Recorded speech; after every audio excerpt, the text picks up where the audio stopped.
ಅಖಾಡ big fight ವಿಶೇಷ ಮತ್ತೆ ಮುಂದುವರಿಸ್ತಾ ಇದ್ದೀನಿ. ಇದೀಗ ನಮ್ಮ ಮುಂದೆಗೆ ಸಂಕೇತ್ ಸರ್ ಇದ್ದಾರೆ. ಸಂಕೇತ್ ಸರ್, ಈ ಜೈಲಿನ ವಿಚಾರದಲ್ಲಿ ಅನೇಕರು ನಾವು ಕೇಳಿದ್ದೀವಿ, ಅದು ಸಜಾಬಂದಿ ಆದರೂ ಆಗಿರಲಿ ಅಥವಾ ವಿಚಾರಣಾಧೀನ ಖೈದಿಗಳಾದರೂ ಆಗಿರಲಿ, ಕೆಲವರು ತನ್ನ ಓನ್ ಇಂಟ್ರೆಸ್ಟ್ ಮೇರೆಗೆ ಒಂದಷ್ಟು ದಿನಗಳಾದ ಮೇಲೆ ಅವ್ರಿಗೆ ಆಸಕ್ತಿ ಇರತಕ್ಕಂಥ ಫೀಲ್ಡ್ ಏನೋ ಒಂದು ಮಾಡ್ಕೊಂಡು ಕೂತಿರ್ತಾರೆ. ಒಬ್ಬರು ಮಾತಾಡಬಹುದು, ಒಬ್ಬರು ಹರಟಬಹುದು, ಒಬ್ಬರು ಚಿತ್ರ ಬರೀಬಹುದು, ಒಬ್ಬರು ಕವನ ಬರೀಬಹುದು, ಒಬ್ಬರು ಡ್ರಾಮಾ ಇಂಟ್ರೆಸ್ಟ್ ಇರಬಹುದು. ಕೆಲವು ಸಜಾಬಂದಿಗಳನ್ನ ನೋಡಿದ್ದೀವಿ, ಜೈಲೊಳಗಡೆ ಡ್ರಾಮಾ ನಡೆಯುತ್ತೆ. ಒಂದು ವಾರಕ್ಕೋ 15 ದಿನಕ್ಕೋ ತಿಂಗಳಿಗೊಮ್ಮೆ ಒಬ್ಬರು ಸೈಕ್ಯಾಟ್ರಿಸ್ಟ್ ಬರ್ತಾರೆ ಅಲ್ಲಿಗೆ. ಅವ್ರ ಮುಂದೆ ದುಃಖವನ್ನು ಹೇಳ್ಕೊಳ್ತಾರೆ. ಪ್ರತಿಭೆ ಇದ್ದರೆ ಒಂದು ಅವಕಾಶಗಳಿರ್ತಾವಲ್ಲಿ ಮನಪರಿವರ್ತನೆಗೆ. ಸಮಾಜದ ಬೇರೆ ಬೇರೆ ಗಣ್ಯರು ಕೂಡ ಅಲ್ಲಿಗೆ ಬರ್ತಾರೆ, ಕೆಲವೊಂದು ಲೆಕ್ಚರ್ ಕೊಡ್ತಾರಲ್ಲಿ ಅಂತ ಹೇಳಿ. ಇದಕ್ಕೆ ಒಬ್ಬ ಮನುಷ್ಯ ಇನ್ವಾಲ್ವ್ ಆಗೋದು ಹೇಗೆ? ಅಕಸ್ಮಾತ್ ಇದು ಏನೂ ಆಗಲ್ಲ, ನಾನು ಹೊರಗಡೆ ಇದ್ದಂಗೆ ಬದುಕಬೇಕು ಅಂತ ಡಿಸೈಡ್ ಮಾಡಿದ್ರೆ ಅವನಿಗೆ ಎಲ್ಲ ಕಾಲಕ್ಕೂ ಇದೇ ಪನಿಷ್ಮೆಂಟ್ ಒಳಗಡೆ ಇರಬೇಕಾಗತ್ತಾ ಅಂತ, ವಿಚಾರಣಾಧೀನ ಖೈದಿಯಾಗಿದ್ರು ಕೂಡ? ನೋಡಿ, ವಿಚಾರಣಾಧೀನ ಕಾಯ್ದೆಗಳು ಅಂತ ಏನಿರ್ತಾರೆ, ಅವ್ರಿಗೆ ವಿಚಾರಣೆ ಹಂತದಲ್ಲಿದ್ದಾಗ ಪ್ರಕರಣ ಇಂದಿಲ್ಲ ನಾಳೆ ಅವ್ರಿಗೆ ಬಿಡುಗಡೆ ಭಾಗ್ಯ ಸಿಗಬಹುದು ಅನ್ನೋ ಅಪೇಕ್ಷೆಯಲ್ಲಿ ಇರ್ತಾರೆ, ಆ ಆಕಾಂಕ್ಷೆಯಲ್ಲಿ ಇರ್ತಾರೆ. ಹಾಗಾಗಿ ಅವರು ಕೇಸನ್ನ ಪರ್ಸ್ಯೂ ಮಾಡೋದ್ರಲ್ಲಿ ಅಥವಾ ಕೇಸಿನ ಎವಿಡೆನ್ಸ್ ಸಲುವಾಗಿ ಮಾಹಿತಿ ಕೊಡೋದ್ರಲ್ಲಿ ಅಲ್ಲೇ ಜಾಸ್ತಿ ತಲ್ಲೀನರಾಗಿರ್ತಾರೆ. ಟ್ರಯಲ್ ಇದ್ದಾಗ ಈ ಕನ್ವಿಕ್ಟೆಡ್ ಗಳು ಏನಿರ್ತಾರೆ, ಯೂಶುವಲಿ ಅವ್ರಿಗೆ ಏನೇನ್ ಮಾಹಿತಿ ಕೊಡ್ಬೇಕು ಕೊಟ್ಟಾಗಿರ್ತದೆ, ಅದು ಸಾಕ್ಷಿ ಮುಗಿದಿರ್ತದೆ, ಜಜ್ಮೆಂಟ್ ಆಗಿರ್ತದೆ, ಅಪೀಲ್ ಫೈಲ್ ಆಗಿರ್ತದೆ, ಅಪೀಲ್ ಪೆಂಡಿಂಗ್ ಇರ್ತದೆ. ಹಾಗಾಗಿ ಅವ್ರ ಮಾಹಿತಿ ಕೊಡೋದು ಮತ್ತೊಂದು ಏನಿರಲ್ಲ. ತಮ್ಮ ವಕೀಲರ ಸಂಪರ್ಕ ಕಡಿಮೆ ಆಗಿರ್ತದೆ, ಪಾರ್ಟಿಗಳ ಸಂಬಂಧಿಕರದ್ದು ಮತ್ತೊಬ್ರು ಅವ್ರ ಹಿತೈಷಿಗಳ ಸಂಪರ್ಕನು ಕಡಿಮೆ ಆಗಿರ್ತದೆ. ಅಂತವ್ರಿಗೆ ಸಾಕಷ್ಟು ಸಮಯ ಇರ್ತದೆ. ಸಮಯ ಅವ್ರಿಗೆ ಅಷ್ಟಲ್ಲಿ ಮಾನಸಿಕವಾಗಿ ಅವ್ರು ಸಿದ್ಧರಾಗಿರ್ತಾರೆ, ಶಿಕ್ಷೆ ಆಗಿದೆ ಅನ್ನೋದಕ್ಕಾಗಿ ಅಥವಾ ಅನುಭವಿಸ್ಬೇಕು ಅನ್ನೋದಕ್ಕಾಗ್ಲಿ, ಅಥವಾ ಅವ್ರಿಗೆ ಬೇರೆ ದಾರಿಗಳನ್ನ ತಮ್ಮ ಪ್ಯಾಷನ್ ಅನ್ನ ಪರ್ಸ್ಯೂ ಮಾಡ್ಬೇಕು ಅನ್ನೋದ್ರ ಬಗ್ಗೆ ಚಿಂತನೆ ಶುರು ಆಗಿರ್ತದೆ. ಮಾನಸಿಕವಾಗಿ ಸಿದ್ಧರಾಗಿರ್ತಾರೆ. ಅಂತ ಕೈದಿಗಳು ಯೂಶುವಲಿ ಅದ್ರ ಕನ್ವಿಕ್ಟೆಡ್ಸ್ ನಾನು ಹೇಳೋದು, ಅವ್ರಿಗೆ ಸಮಯವಿರೋದ್ರಿಂದ ಅವ್ರು ಬೇರೆ ಬೇರೆ ಆಸಕ್ತಿಗಳಲ್ಲಿ ಸ್ವಲ್ಪ ತಲ್ಲೀನರಾಗ್ತಾರೆ. ಬೇರೆಯವರೆಲ್ಲ ವಿಚಾರಣಾಧೀನ ಕೈದಿಗಳು ತಲ್ಲೀನರಾಗೋದು ಬಹಳ ಅಪರೂಪ. ಬಟ್ ಆದ್ರೂ ಕೂಡ ಎಷ್ಟೋ ಜನ ತಮ್ಮ ಆಟೋಬಯೋಗ್ರಫಿಯನ್ನು ಬರೆದದ್ದುಂಟು. ಅಂದ್ರೆ ಅವರವ್ರ ಆಸಕ್ತಿ ಮೇಲೆ ಹೋಗ್ತದೆ. ಇವರಿಗೆ ಅದೆಲ್ಲ ಏನೇನು ಆಸಕ್ತಿ ಇದೆ, ಅವ್ರ ಆಸಕ್ತಿಗೆ ಸಂಬಂಧಪಟ್ಟಂತ ವಿಚಾರ ಅಲ್ಲಿ ಇದೇನೋ ಇಲ್ವೋ, ಅಥವಾ ಇಲ್ಲಿ ಅದನ್ನ ಪೂರೈಸೋದಕ್ಕೆ ಸಾಧ್ಯತೆ ಇದೇನೋ ಇಲ್ವೋ ಅನ್ನೋದ್ರ ಮೇಲೆ ಡಿಪೆಂಡ್ ಆಗಿರ್ತದೆ. ಬರೀ ಆಸಕ್ತಿ ಇದ್ರೆ ಸಾಲದು, ಅದನ್ನ ಪೂರೈಸೋದಕ್ಕೆ ಒಂದು ವಾತಾವರಣದಲ್ಲಿ ಒಂದು ಪಾಸಿಟಿವ್ ಎನ್ವಿರಾನ್ಮೆಂಟ್ ಇರಬೇಕು. ಸಪೋರ್ಟಿವ್ ಎನ್ವಿರಾನ್ಮೆಂಟ್ ಇದ್ರೆ ಅದನ್ನ ಮಾಡಬಹುದು. ಅದು ಇಲ್ಲದೆ ಇದ್ರೆ ಇವ್ರ ಆಸಕ್ತಿಯಲ್ಲಿ ಈಡೇರೋದಲ್ಲ ಅಂತ ನನ್ನ ಅಭಿಪ್ರಾಯ. ಬಟ್ ಆದ್ರೂ ಕೂಡ ಬೇರೆ ಬೇರೆ ವಿಚಾರಗಳಲ್ಲಿ ಮಗ್ನರಾಗೋದ್ರಿಂದ ಅಥವಾ ವಿಚಾರಗಳನ್ನ ಬೇರೆ ಬೇರೆ ಕಡೆಗೆ ಹರಿಸೋದ್ರಿಂದ ಮನುಷ್ಯ ಈ ನೋವಿನಿಂದ ಹೊರಗೆ ಬರಬಹುದು, ಅಥವಾ ಏಕಾಂತದಿಂದ ಹೊರಗೆ ಬರಬಹುದು, ಅಥವಾ ಬಳಲೋದು ತಪ್ಪಬಹುದು ಅಂತ. ಅದು that's a psychological treatment for self treatment ಅದು ಅಂತ ನನ್ನ ಅಭಿಪ್ರಾಯ. ಫೈನ್. ಲೋಕೇಶ್ವರ್ ಸರ್, ಈಗ ನೀವು ಸ್ಟೇಷನ್ ವರ್ಕ್ ಮಾಡ್ಬೇಕಾದ್ರೆ ನೋಡಿರ್ತೀರಿ, ಯಾರೋ ಒಂದು ಜಗಳ ಮಾಡ್ಕೊಂಡು ಬಂದಿರ್ತಾರೆ ಸರ್. ಜಗಳ ಮಾಡ್ಕೊಂಡು ಬಂದಾಗ ನಿಮ್ಮಲ್ಲಿ ಹಲವಾರು ಮೆಥಡ್ ಇರುತ್ತೆ. ಹೊಡೆದಾಡ್ಕೊಂಡು ಬಂದುಬಿಟ್ಟಿರ್ತಾರೆ. ಪೊಲೀಸ್ ಠಾಣೆ ಮಟ್ಟದಲ್ಲೇ ಕೆಲವೊಮ್ಮೆ ರಾಜಿ ಮಾಡಿಸಬಹುದು, ನನ್ನ ಮಾತು ಕೇಳಿ ಅಂತ ಹೇಳಬಹುದು. ಸುಮ್ಮನೆ ಕೂತ್ಕೊಳ್ರೋ ಒಂದು ಕಡೆ ಒಂದು 3 ಗಂಟೆ, ಸಾಹೇಬ್ರ ಆಮೇಲೆ ಬರ್ತಾರೆ 2 ಗಂಟೆ 3 ಗಂಟೆ 4 ಗಂಟೆ. ಅವನು ಮೊದಲು ನಿಮಿಷದಲ್ಲಿ ಸ್ಟೇಷನ್ಗೆ ಎಂಟ್ರಿ ಆದಾಗ ಯಾವ ಸ್ಥಿತಿಯಲ್ಲಿ ಇದ್ದನೋ, ಸಾಹೇಬರು 4-5 ಗಂಟೆ ಬಿಟ್ಟು ಬರೋ ಅಷ್ಟರಲ್ಲಿ ಬಹುತೇಕ ಅವನು ಅಷ್ಟಕ್ಕೆ ಸುಸ್ತಾಗಿರ್ತಾನೆ ಎಷ್ಟೋ ಸಂದರ್ಭಗಳಲ್ಲಿ. ಅಯ್ಯೋ ಸಾಕಪ್ಪ ಎಷ್ಟೊತ್ತು ಕೂತ್ಕೊಳ್ಳೋದಿಲ್ಲಿ ಅಂತ ಹೇಳಿ. ಈ ಮೆಥಡ್ ಅಂತ ಬಂದಾಗ, ಈ ವಿಚಾರಣಾಧೀನ ಖೈದಿ ಜೈಲಿಗೆ ಬಂದರು, ಇಲ್ಲ ಸಜೆನೇ ಆಗೋಯ್ತು, ಆ ಮನುಷ್ಯ ಜೈಲಿಗೆ ಬಂದ ಅಂತ ಬಂದಾಗ ಬೇಕಾದಷ್ಟು ಬದಲಾವಣೆಗಳಾಗಿರಲ್ವ ಸರ್ ಅಷ್ಟೊತ್ತಿಗಾಗಲೇ? ಏನೋ ಅಂದ್ಕೊಂಡಿರ್ತಾನೆ ಅವನ ಬಗ್ಗೆ. ನನಗೆ MLA ಗೊತ್ತು, MP ಗೊತ್ತು, ಮಿನಿಸ್ಟರ್ ಗೊತ್ತು, ನಾನು ಬಹಳ ದುಡ್ಡಿದೆ ನನ್ನ ಬಳಿಯಲ್ಲಿ, ಕಾಸು ಕೊಟ್ಟರೆ ಏನು ಬೇಕಾದರೂ ಮಾಡಿಬಿಡ್ತೀನಿ, ಯಾವ್ಯಾವುದೋ ಉಮೇದುಗಳಲ್ಲಿ ಇರ್ತಾನೆ ಸರ್ ಅವನು. ಇರಬಾರ್ದು ಅಂತ ಏನಿಲ್ಲ. ಬಟ್ ಜೈಲು, ಸ್ಟೇಷನ್ನು, ಸೆಲ್ ಅಂತ ಒಂದು ಶಬ್ದ ಬಂದ ತಕ್ಷಣ ಅವನು ಜಂಘಾಬಲ್ವೆ ಹುಡುಗ ಹೋಗ್ಬಿಡಲ್ವ ಅಲ್ಲಿಗೆ ಅಂತ? ಇಲ್ಲ, ಅದು ಖಂಡಿತ ನಿಜ. ನಾವು ಮೆಥಡ್ ಕೆಲವು ಎಕ್ಸ್ಪೀರಿಯನ್ಸ್ಡ್ ಆಫೀಸರ್ಸ್ಗಳು, ಕೆಲವು ಸಿವಿಲ್ ಡಿಸ್ಪ್ಯೂಟ್ಸ್ಗಳು, ಅಣ್ಣ ತಮ್ಮದಿರ್ ಗಲಾಟೆ, ಅಪ್ಪ ಮಕ್ಳು ಗಲಾಟೆ, ಅಥವಾ ಸೊಸೆ ಅತ್ತೆ ಗಲಾಟೆ, ಇಂಥವೆಲ್ಲ ಸ್ವಲ್ಪ ನಿಧಾನ ಮಾಡೋದ್ರಿಂದ ಸಾಲ್ವ್ ಆಗ್ತವೆ ಅನ್ನೋದು ನಮ್ಮ ಟೆಕ್ನಿಕ್.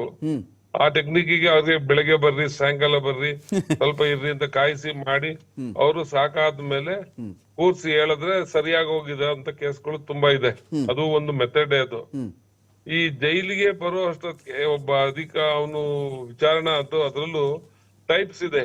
ಜೈಲಿಗೆ ತರಾವರಿ ಇದಾರೆ. ಚೀಟಿಂಗ್ ಮಾಡಿ ಬರೋರಿದ್ದಾರೆ. ಚೀಟಿಂಗ್ ಮಾಡಿ ಬರೋರ್ಗೆ ಅದೇನು ಇಶ್ಯೂ ಆಗಲ್ಲ, ಅವ್ರಿಗೆ ಮಾಮೂಲಿಯಾಗಿ ಇರ್ತಾರೆ. ಈ ಒಡೆದಾಟದಿಂದ ಅಥವಾ ಯಾರಿಗಾದ್ರು ಸಿವಿಯರ್ 307 ಕೇಸು ಇಂಥವೆಲ್ಲ ಆಗಿ ಬಂದವ್ರದ್ದು ಅದೊಂಥರ ಗ್ರೂಪ್. ಈ ಮರ್ಡರ್ ಮಾಡ್ಲೇಬೇಕು ಅಂತ ಮರ್ಡರ್ ಮಾಡಿರೋಂಥವ್ರು ಬೇರೆ, ಆಕಸ್ಮಿಕವಾಗಿ ಮರ್ಡರ್ ಮಾಡಿರೋರು ಬೇರೆ, ಈ ಕ್ಯಾಟಗರೀಸ್ ಇದೆ ಅದರಲ್ಲಿ. ಈ ರಾಬ್ರಿ, ಡಕಾಯಿತಿ ಈ ತರದಲ್ಲಿ ಇನ್ವಾಲ್ವ್ ಆಗಿದ್ದವ್ರದ್ದು ಮೆಂಟಾಲಿಟಿ ಡಿಫ್ರೆಂಟ್. ಅವ್ರು ಯಾವ್ದೇ ಸೈಕಾಲಜಿಕಲ್ ಡಿಪ್ರೆಷನ್ ಅದ್ಯಾವ್ದು ಇರಲ್ಲ ಅವ್ರಿಗೆ.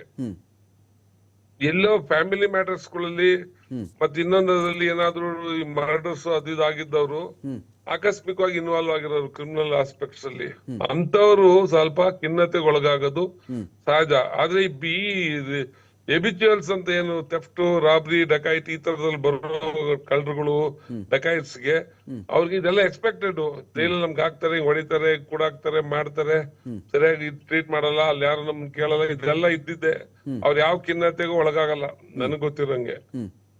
ಫ್ಯಾಮಿಲಿ ಮ್ಯಾಟರ್ಸ್ ಎಲ್ಲ ಆದವರು ಆಕಸ್ಮಿಕವಾಗಿ ಯಾವ್ದಾರ ಸಡನ್ ಪ್ರಾಬ್ಲಮ್ ಅಲ್ಲಿ ಸಿಗಾಕೊಂಡು ಇನ್ವಾಲ್ವ್ ಆದಂತವ್ರಿಗೆ ಮಾತ್ರ ಸ್ವಲ್ಪ ಖಿನ್ನತೆ ಬರುತ್ತೆ, ಯಾಕಂದ್ರೆ ಅವ್ರು ಇದೆಲ್ಲ ಎಕ್ಸ್ಪೆಕ್ಟ್ ಮಾಡಲ್ಲ ಜೀವನದಲ್ಲಿ. ಅಂತ ವರ್ಗಗಳು ಒಂದಷ್ಟು ಇದಾವೆ. ಅದು ನಾವು ಸ್ಟೇಷನ್ಗೆ ಕರ್ಕೊಂಡ್ ಬಂದಾಗ್ಲೂ ಒಳ್ಳೆ ಕುಟುಂಬದಲ್ಲಿ ಬಂದಿರ್ತಾರೆ, ಹೆಂಡತಿ ಬಂದು ಯಾರೋ ಒಂದ್ ಸುಳ್ಳು ಕಂಪ್ಲೇಂಟ್ ಕೊಟ್ಬಿಡ್ತಾಳೆ, ಅವಾಗ ತಂದೆ ತಾಯಿ ಎಲ್ಲಾರ್ನು ವಿಚಾರಣೆ ಕರೆಸ್ತೀವಿ, ಒಂದ್ ಸ್ವಲ್ಪ ಕುಂಡಿಸ್ತೀವಿ ಸೆಟ್ಲ್ ಆಗ್ಲಿದ್ದ. ಅಷ್ಟಕ್ಕೇನೆ ಕೆಲವರು ಬೇಜಾರಾಗೋಗ್ಬಿಡ್ತಾರೆ, ಸ್ಟೇಷನ್ ಅಲ್ಲಿ ನಮ್ ಸೊಸೆ ತಂದು ಕುಂಡಿಸ್ಬಿಟ್ಲು, ನಮ್ಮನ್ನ ಹಾಗ್ ಮಾಡಿದ್ಲು ಹೀಗ್ ಮಾಡಿದ್ಲು ಅಂತ. ಆ ಇಷ್ಟನೇ ಮುಖ್ಯ ಹಾಕಂತಾರೆ, ಮನೆದೆಲ್ಲ ಬಿಟ್ಬಿಡ್ತಾರೆ, ಇದನ್ನೇ ಮುಖ್ಯ ಹಾಕ್ಬಿಡ್ತಾರೆ. ಈ ತರದ ಘಟನೆಗಳು ಉಂಟು. ಮತ್ತೆ ಒಂದೇಟು ಬಿದ್ರು ಅದನ್ನೇ ಲೈಫ್ ಲಾಂಗ್ ಗ್ಯಾಪ್ ಇಟ್ಕೊಂಡ್ಬಿಡ್ತಾರೆ. ಈ ತರ ಖಿನ್ನತೆಗೊಳಗಾಗುವಂತ ಸಂದರ್ಭಗಳು ಬೇಕಾದಷ್ಟು ಬರ್ತವೆ. ಯಾರಿಗೆ ಎಕ್ಸ್ಪೆಕ್ಟ್ ಮಾಡಿಲ್ದಂತ ಜನರಿಗೆ. ಎಕ್ಸ್ಪೆಕ್ಟ್ ಮಾಡೋಂತ ಜನರೆಲ್ಲ ಏನಿದ್ದಾರೆ ಅವ್ರಿಗೆ ಇದ್ಯಾವ್ದು ಇರೋದಿಲ್ಲ.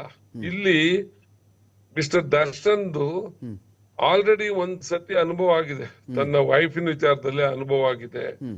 ಆಚೆ ಹೋಗಿದ್ದಾನೆ, ಮತ್ತೆ ಬಂದ, ಮತ್ತಿನ್ನೇನೋ ಸುಳ್ಳು ಹೇಳ್ಕೊಂಡು ಅದೇನೋ ಮಾಡ್ಕೊಂಡು ಮತ್ತೆ ಆಚೆ ಹೋದ್ರು, ಮತ್ತೆ ಬಂದ್ರು. ಈಗ ಖಿನ್ನತೆ ಪಾಯಿಂಟ್ ನ ಯೋಚನೆ ಆಗ್ತಾ ಇರೋದು ಸ್ವಲ್ಪ ಎಲ್ಲಾರ್ಗು. ಖಿನ್ನತೆ ಯಾವಾಗ ಬರ್ಬೇಕಿತ್ತು ಅಂದ್ರೆ ಅವ್ರ ವೈಫ್ ಕಂಪ್ಲೇಂಟ್ ಕೊಟ್ಟು 24 ದಿವಸ ಇದ್ರಲ್ಲ, ಅವತ್ತು ಆ ಖಿನ್ನತೆ ಕಾಣ್ಲಿಲ್ಲ. ಈಗ ಮೊನ್ನೆ ಒಂದು 3 ತಿಂಗಳ ಮೇಲೆ ಒಳಗಿದ್ರು, ಅವಾಗ್ಲೂ ಖಿನ್ನತೆ ಇಲ್ಲ. ಈಗ second time supreme court in guidance ಬಂದು ಸ್ವಲ್ಪ ಅಧಿಕಾರಿಗಳು ಏನ್ ಮಾಡಕ್ಕೂ ಸ್ವಲ್ಪ ಸಣ್ಣ ಪುಟ್ಟ ಫೇವರ್ ಮಾಡಕ್ಕೂ ಎದುರ್ಕೊಂಡು ದೂರ ಇದ್ದಿದ್ದಕ್ಕೆ ಇವಾಗ ಖಿನ್ನತೆ ಶುರುವಾಗಿರೋದಿಲ್ಲ. ಇದು ನಿಮ್ಗೂ ನಮ್ಗೂ ಗೊತ್ತಿರೋ ವಿಚಾರ ಇದು. ಹಾಗಾಗಿ ಇದು ಖಿನ್ನತೆ ಅಂತ ತಗೊಳೋದಿಲ್ಲ. ನನ್ಗೆ ಗೊತ್ತಿರಂಗೆ ಅದೊಂದು ಅವಕಾಶ ತಗೊಂಡಿದ್ದಾರೆ ಅಷ್ಟೇ ಅಧಿಕಾರಿಗಳನ್ನ ಬಳಸ್ಕೊಳಕ್. ಈಗ ಸಂಕೇತ್ ಸರ್, ಇದನ್ನ ಅಟೆನ್ಷನ್ ಸೀಕಿಂಗ್, ಇದು ನಾನು ಎಂಥ ಕಡು ಕಷ್ಟಕ್ಕೆ ಸಿಕ್ಕಾಕೊಂಡ್ಬಿಟ್ಟಿದ್ದೀನಿ, ನ್ಯಾಯಾಧೀಶರೇ ಇದನ್ನು ಪರಿಗಣಿಸಲೇಬೇಕು, ಇಲ್ಲ ವಿಷಯ ಕೊಟ್ಬಿಡಿ ನನಗೆ, ಆ ಥರ ಪ್ರೆಸೆಂಟ್ ಮಾಡ್ಕೊಳ್ತಾ ಇರೋದ ವ್ಯಕ್ತಿಯೊಬ್ಬ, ಅಪೀಲ್ ಮಾಡ್ಕೊಳ್ತಾ ಇರೋದ, ಯಾವುದೇ ಅರ್ಜಿಗಳನ್ನು ಹಾಕದೆ ಮುಖಾಮುಖಿಯಾಗಿ ಸಿಕ್ಕಾಗ ಅಂತ ವಿಡಿಯೋ ಕಾನ್ಫರೆನ್ಸ್ ಥ್ರೂ. ನೋಡಿ, ಒಂದು ಅನಾವಶ್ಯಕ ಪ್ರಚಾರನೂ ಇರಬಹುದು, ಓಕೆ, ಅಥವಾ ಅಟೆನ್ಷನ್ ಸೀಕಿಂಗ್ ಆದ್ರೂ ಇರಬಹುದು, ಅಥವಾ ನಿಜವಾಗ್ಲೂ ಸಮಸ್ಯೆಗಳಿತ್ತು ಅಂತಂದ್ರೆ ಏನಾದ್ರೂ ಯಾರ್ದಾದ್ರೂ ಮುಂದೆ ಅದನ್ನ ಹೇಳಿದ್ರೆ ಈಗಾಗ್ಲೇ ಅದ್ರ ಬಗ್ಗೆ ಒಂದು ಗಂಭೀರವಾದ ವಿಚಾರ ಇರಬಹುದಾಗಿತ್ತು.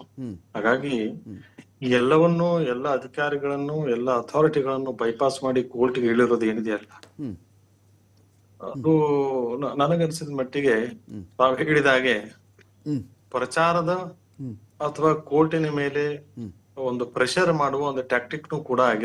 ಶಿಫ್ಟ್ ಮಾಡಬೇಡಿ ಅನ್ನೋದಿತ್ತು, ಅಥವಾ ನನಗೆ ಟ್ರೀಟ್ಮೆಂಟ್ ಸರಿಯಾಗಿಲ್ಲ ಅನ್ನೋದಕ್ಕಾಗ್ಲಿ, ಅಥವಾ ಇನ್ನೂ ಹೆಚ್ಚಿನ ವ್ಯವಸ್ಥೆ ಮಾಡ್ಕೊಡೋದಕ್ಕೆ ಅನುವು ಮಾಡಿಕೊಡ್ಲಿ ಕೋರ್ಟ್ ನಿಂದ ಅನ್ನೋದಕ್ಕಾಗ್ಲಿ ಏನಾದ್ರೂ ಇರಬಹುದು ಅಂತ ಅನ್ಸುತ್ತೆ. ಇಷ್ಟೆಲ್ಲಾ ಇಲ್ಲಿ ತೊಂದರೆ ಇದೆ ಅಂತಂದ್ರೆ ಬಳ್ಳಾರಿಗೆ ಯಾಕೆ ಹೋಗ್ಬಾರ್ದು ಅನ್ನೋ ಪ್ರಶ್ನೆನೂ ಬರಬಹುದು. ಇಷ್ಟೆಲ್ಲ ಇಲ್ಲಿ ಒಂದು ಚಿತ್ರ ಹಿಂಸೆ ಇದೆ ಅಥವಾ ಇಲ್ಲಿ ಟ್ರೀಟ್ಮೆಂಟ್ ಸರಿ ಇಲ್ಲ ಅಂದ್ರೆ ಬಿಸಿಲು ಜೋರಾಗಿ ಹೋಗ್ಬಹುದಾಗಿತ್ತಲ್ಲ. ಬಿಸಿಲು ಜೋರಾಗಿರುತ್ತೆ ಅಲ್ಲಿ, ಮತ್ತೆ ಇಲ್ಲಿಕ್ಕಿಂತ ಚೆನ್ನಾಗಿ ಬೆಡ್ ಇರುತ್ತಲ್ಲ, ಬಿಸಿಲೇ ಕಂಡಿಲ್ಲ ಅಂದ್ರೆ ಅಲ್ಲಿ ಬಿಸಿಲು ಪೂರ್ತಿ ಕಾಣುತ್ತೆ. ಹೌದು, ಸೂರ್ಯ ಕಂಪ್ಲೀಟ್ ಆಗಿ ದರ್ಶನ ಕೊಡ್ತಾರೆ ಅಲ್ಲಿ.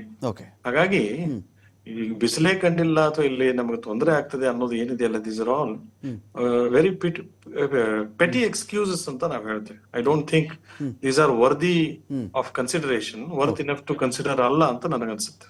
Fine. Thank you Sanket Henagi sir, ಸಾಕಷ್ಟು ವಿಷಯಗಳ ಬಗ್ಗೆ ಮಾತಾಡಿದಿರಿ. ಥ್ಯಾಂಕ್ ಯು ಲೋಕೇಶ್ವರ್ ಸರ್, ಸಾಕಷ್ಟು ವಿಷಯಗಳ ಬಗ್ಗೆ ತಮ್ಮ ಅನುಭವವನ್ನು, ಮಾಹಿತಿಯನ್ನು ಹಂಚಿಕೊಂಡಿದ್ದೀರಿ. Thank you so much.